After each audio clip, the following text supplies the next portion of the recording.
I was actually on section G, F, but I was on my freshman trip. It was the second night of my trip. It was what was September 11th. I originally grew up in Canada, but I'm a dual citizen. My father's from the United States. And so this was sort of my, moving to America. Obviously, I live here now. I've been here for 10 years. And I was on my freshman trip, and we had gotten sort of some idea that something had happened, but we didn't really know what was going on. And so when we got to the trailhead the next day, on the 12th, there was a member of the Dartmouth Outdoor Program staff, Scott Stokey, who's the organic farm manager, who met us at the trailhead and explained to us what was going on.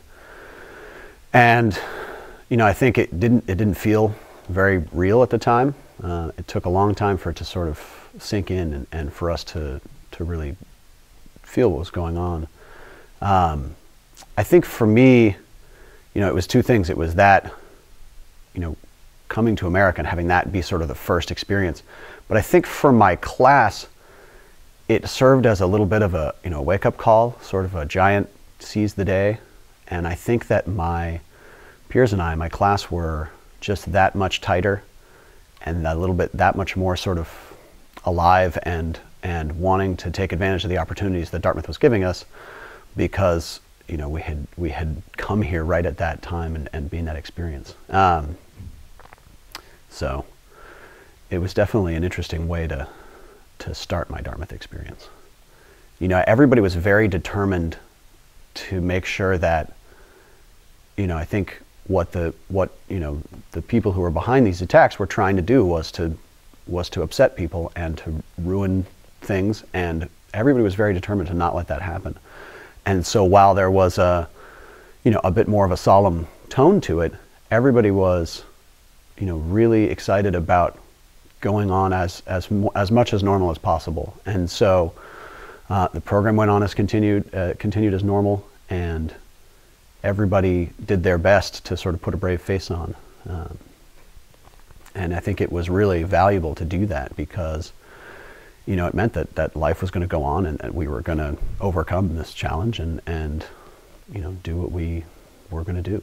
I think Convocation had that sort of tone to it of look, this is what happened, but what are you going to let it do to yourself? Are you going to let it you're going to let it frighten you? Are you going to let it make you draw into yourself?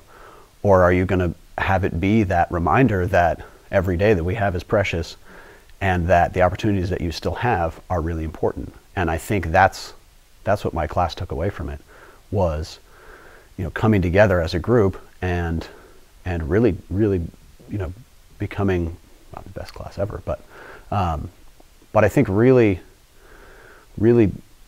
joining together and taking advantage of those opportunities. I mean, I think at least the organizations that I was involved in, primarily the Outing Club and the Ultimate Frisbee team, my class, the 05s, were notoriously tight.